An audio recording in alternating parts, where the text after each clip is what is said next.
Alors, bonjour aux investisseurs et futurs investisseurs immobiliers. J'espère que vous allez bien, j'espère que vous allez tous très bien. Dans la vidéo d'aujourd'hui, j'ai envie d'aborder comme ça une thématique assez intéressante. L'investisseur immobilier et les taxes. Parce qu'effectivement, j'ai discuté avec un prospect récemment, je pense qu'ils sont déjà deux maintenant. Et quand je parlais des chiffres, quand je parlais par exemple d'un investissement immobilier, locatif, lucratif, il y avait un investissement mensuel à faire par mois et après impôt, tu as donc un avantage fiscal. Que ce soit l'un, que ce soit l'autre, ils m'ont dit, ah Madeleine, les avantages fiscaux dont tu parles là, je ne crois pas en ça parce qu'effectivement, je ne suis pas sûre que ça va arriver et si ça arrive de toutes les façons, c'est juste un bonus. Certainement, il y a plusieurs personnes qui pensent aussi de la même façon, mais qui ne m'ont jamais dit éventuellement. Mais comme je dis, voilà, à présent, j'ai deux prospects avec lesquels je suis dans la première consultation qui est gratuite. Et quand on a parlé des chiffres, ils m'ont dit, les avantages fiscaux là, je préfère ne pas trop prendre ça en considération. Je préfère me limiter sur l'investissement mensuel qu'il faut faire. Est-ce que c'est vrai? Est-ce que c'est faux? Quelles sont les limites? Parce qu'effectivement, moi, en tant qu'investisseur immobilier, depuis plusieurs années, je connais quand même un peu comment ça se passe. Je veux t'en parler dans cette vidéo basée sur mon expérience et aussi sur l'expérience des personnes que j'ai accompagnées.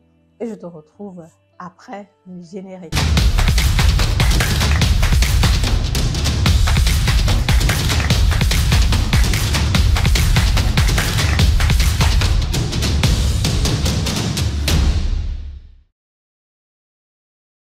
Alors, salut à toi. Bonjour, mon nom c'est Madeleine Nkedem. Je suis investisseur immobilier, entrepreneur dans le domaine de l'immobilier.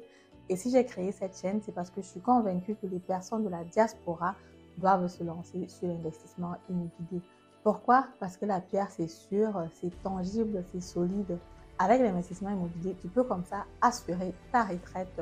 Tu peux assurer l'avenir de tes enfants. Tu peux transmettre le patrimoine immobilier facilement de génération en génération. Donc, du coup, la pierre, c'est vraiment du solide. Et quand tu investis sur l'immobilier, quel que soit ce qui se passe, c'est vrai qu'il y a des phases qui sont difficiles sur le marché.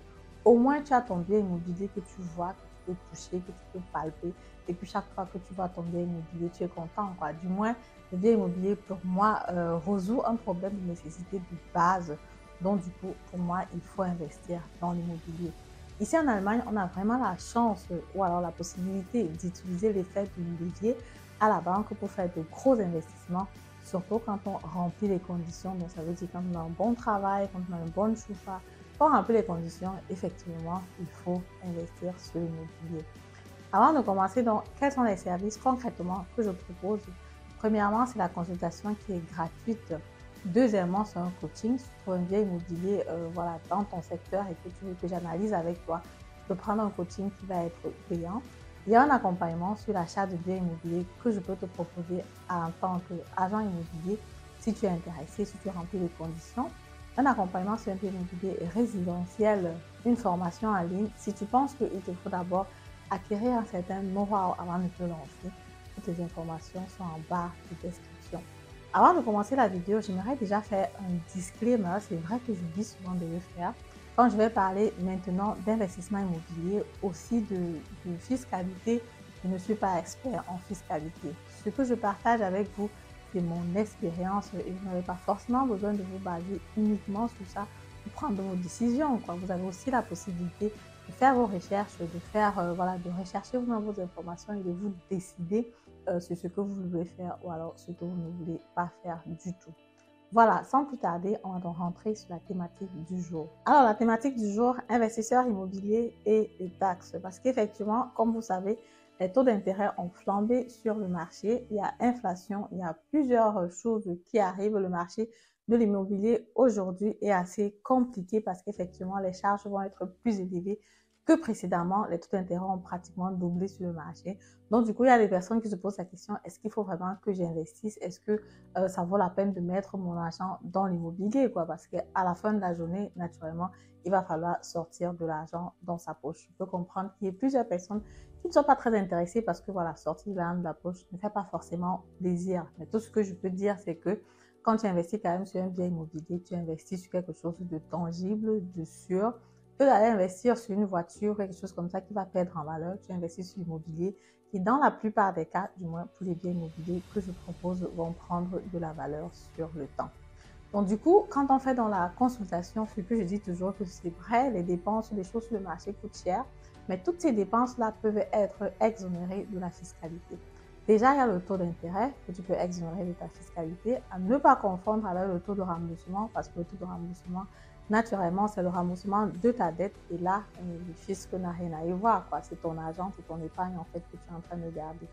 Toutes les dépenses de deux, il y a donc toutes les dépenses relatives à l'investissement immobilier. Donc, ça veut dire les factures que tu vas avoir au début du notaire, de l'enregistrement au cadastre. C'est vrai que c'est échelonné aussi sur 40 ans ou 50 ans selon le bien que tu as acheté, mais tu peux aussi déduire de ta fiscalité. Si tu as déjà un bien immobilier et qu'il y a des travaux qui ont été faits, ou tu as un bien immobilier où il y a des travaux sont en train d'être faits, tu peux les déduire de ta fiscalité aussi quand tu vas recevoir naturellement le document fiscal, le document de la société de copropriété dans le Abrègement qui va te dire exactement quel est le montant que tu dois déclarer. Du coup, j'accompagne aussi les personnes sur la fiscalité si elles en ont besoin quand il s'agit de l'investissement immobilier. Donc, quand je parle de ça et que je présente toutes les autres dépenses qui sont relatives à l'investissement immobilier, comme je dis, les voyages, faire les visites, aller chez le notaire, aller à la réunion des propriétaires si tu vas aller sur ton appartement, s'il y a changement de locataire et que tu dois voyager, toutes ces dépenses-là, tu les exonères de ta fiscalité, quoi. Donc, du coup, à la fin, tu auras donc un bilan qui va être premièrement négatif, mais à travers donc, les dépenses que tu as faites sur l'investissement immobilier qui ne vont pas être couvertes complètement par le loyer, tu as donc un bilan qui va réduire en fait ton investissement immobilier. Maintenant, ce qu'il faut savoir, c'est que ce bilan-là est en fonction de comment tu vis ici en Allemagne. Est-ce que tu es en fonction donc de ton imposition fiscale, quoi, ce qu'on appelle en allemand Steuersatz. Du coup, il faut regarder, ok, est-ce que tu es marié, est-ce que tu as des enfants, quelle est la classe avec laquelle tu reçois ton salaire. Ça va varier selon aussi les personnes, selon les individus, quoi. Quand je fais les calculs, je prends généralement un montant qui est, on va dire, pauschal. Et maintenant, c'est à chacun de voir ou alors de me dire, si tu me dis exactement quelles sont tes conditions, quelle est comme ça ton imposition fiscale, je peux te dire exactement à peu près où est-ce que tu seras souhaité. Avec une marge d'erreur naturellement, parce que comme j'ai dit au départ, je ne suis pas forcément fiscaliste, mais j'ai quand même une marge où je peux te dire que tu seras situé à tel montant ou alors à tel autre montant. C'est plus facile pour les personnes qui sont singles ou alors qui ont une classe 1, parce qu'effectivement, là, c'est facile à regarder quand tu as un salaire à partir de 3 000 € et tout ça. Tu vas être généralement dans les 35, 38, 40, 42%, qui est le montant maximum que tu payes comme Steuersatz. Maintenant, pour les personnes qui sont mariées ou alors qui ont les enfants, ça va donc justement être différent. Il va falloir regarder au cas par cas. Maintenant, si tu as un bien immobilier où ton loyer couvre complètement les charges de ton bien immobilier, naturellement, tu seras sur un cash flow positif. Il va falloir payer de la taxe sur ton cash flow positif. C'est peut-être à ce niveau-là que je peux dire, ok, les personnes qui disent, Madeleine, ton avantage fiscal, on ne veut pas vraiment prendre ça en considération.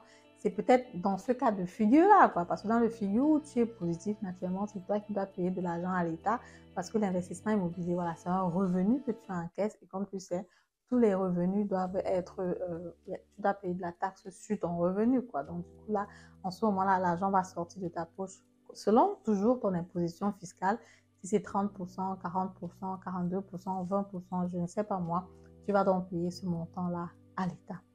Maintenant, donc, pour les personnes qui ne travaillent pas, donc disons que tu travailles aujourd'hui et que plus tard, ça arrive que tu ne travailles pas pour une raison ou pour une autre, ou alors tu déménages, tu vas au pays, par exemple, vivre, vu que tu n'as plus de salaire en Allemagne, tu ne peux donc plus profiter de cet investissement, tu ne peux plus profiter de cette imposition fiscale-là, quoi. Parce qu'effectivement, tu profites de ça parce que tu as travaillé, et vu que tu as travaillé, on t'a coupé un certain nombre d'impôts à la base. Et justement, l'État te rembourse par rapport à ça parce qu'on a d'abord coupé une partie à la source, quoi. Et si, par exemple, plus tard, tu vas vivre en Afrique ou tu vas vivre je ne sais pas où et que tu ne travailles plus donc en Allemagne, donc tu ne vas plus forcément recevoir un salaire de l'Allemagne, l'État ne va pas te rembourser de l'argent parce que l'État ne t'a pas coupé de l'argent à la base. Donc, du coup, c'est aussi ça la nuance qu'il faut voir. À ce niveau-là, je dis, OK, les personnes qui disent que l'avantage fiscal, c'est le bonbon, ils ont raison parce qu'effectivement, pour profiter de cet avantage fiscal-là, il faut que tu sois en train de travailler en Allemagne, que tu sois enregistré en Allemagne et que ton taux d'imposition soit connu, quoi. Par rapport à ça, tu peux jouer tout simplement. Aussi, quand tu es maintenant entrepreneur, comme par exemple moi, mon imposition fiscale va être donc relative aux revenus que j'aurais eu. Parce qu'effectivement, à la fin de l'année, on regarde, OK, quels sont les chiffres d'affaires que tu as fait, quelles sont les dépenses et quelle est ton imposition donc sur le revenu. Par rapport aussi au bien immobilier, c'est comme ça que soit je vais recevoir de l'argent de l'État, ce qui n'est plus le cas pour moi, ou alors je vais payer de l'argent à l'État. Moi, je suis beaucoup plus dans le sens où c'est moi qui paie de l'argent à l'État, quoi. Beaucoup plus aussi parce que, voilà, en tant qu'entrepreneur, l'année qui suit, quand tu déclares tes impôts, selon le revenu que tu as fait, tu vas payer les impôts là-dessus. Donc, dans mon cas, je suis plutôt dans le cas inverse, quoi. C'est plutôt moi qui dois payer à l'État. Mais quand j'étais encore salarié, ou alors pour mon mari aujourd'hui qui est encore salarié, naturellement, pour les investissements immobiliers, on reçoit de l'argent là-dessus. Lui reçoit de l'argent là-dessus pour ses investissements immobiliers. Et pour les personnes que j'accompagne aussi, le retour fiscal est assez important. Si tu as un bien immobilier, si tu as deux biens immobiliers, si tu as des dépenses qui ont été faites, le retour fiscal est vraiment important. Dans la partie investisseur immobilier et les taxes, je ne dirais pas qu'il faut complètement négliger. C'est quelque chose qu'il faut prendre vraiment au sérieux. Si tu sais que tu as l'intention de continuer à travailler ici en Allemagne pendant 5 ans, pendant 10 ans, tu vas justement continuer à profiter de ces taxes-là. Si tu sais que tu veux quitter l'Allemagne, il faut te dire qu'à partir du moment où tu vas quitter l'Allemagne, ça risque d'être un peu plus compliqué. Mais du moment où tu travailles en Allemagne et que tu reçois un salaire, il va être coupé à la base. Comme tu sais, ton brut, tu n'es jamais ton net. Donc, du coup, il y a cette différence-là qu'il faut voir. Et que tu auras donc un retour fiscal si tu fais bien ta déclaration d'impôt l'année qui suit. C'est aussi la raison pour laquelle, naturellement, j'accompagne des personnes qui achètent un bien immobilier avec moi dans ce sens-là pour qu'ils puissent récupérer au maximum dans les fiscalités quand tu investis dans le bien immobilier. Parce qu'effectivement, comme je disais tout à l'heure, tu as la taxe, tu as le Abschreibung que j'ai oublié de dire tout à l'heure, c'est l'amortissement du bien immobilier et toutes les dépenses justement relatives à l'investissement immobilier. Ceci va seulement dans le sens où tu achètes un bien immobilier locatif. Quand tu achètes un bien immobilier dans lequel tu habites, donc voilà, résidentiel, tu n'as pas d'avantages fiscaux. Les avantages fiscaux quand tu achètes un bien immobilier locatif, il y a des débats qui sont en train d'être faits pour que des personnes qui achètent un bien immobilier résidentiel puissent aussi profiter, mais jusqu'à présent, ce n'est pas encore le cas. Donc, du coup, tu vois aussi que l'investissement immobilier locatif, de toutes les façons, ça a son bon sens parce que l'État se dit, OK, tu prends un crédit, tu mets un bien immobilier à la disposition des personnes et pour ça, tu es récompensé dans ta fiscalité, quoi, tout simplement. Voilà, c'est comme ça ce que je voulais partager avec vous dans cette vidéo. Si toi aussi tu fais partie des personnes qui pensaient avant que est-ce que la fiscalité là c'est vraiment réel, je peux te confirmer que c'est vraiment réel, mais il faut respecter les conditions dont j'ai parlé dans la vidéo. Si jamais tu as quelqu'un dans ton entourage qui pense aussi que l'investissement immobilier, la fiscalité là, ce n'est pas vraiment ça, peut-être qu'il a envie d'entendre cette vidéo et c'est ton rôle à toi de partager cette vidéo avec la personne pour que la personne soit naturellement plus intelligente et que la personne ait plus d'informations afin de pouvoir se décider. Merci de m'avoir écouté et à très bientôt pour la prochaine vidéo. Au revoir.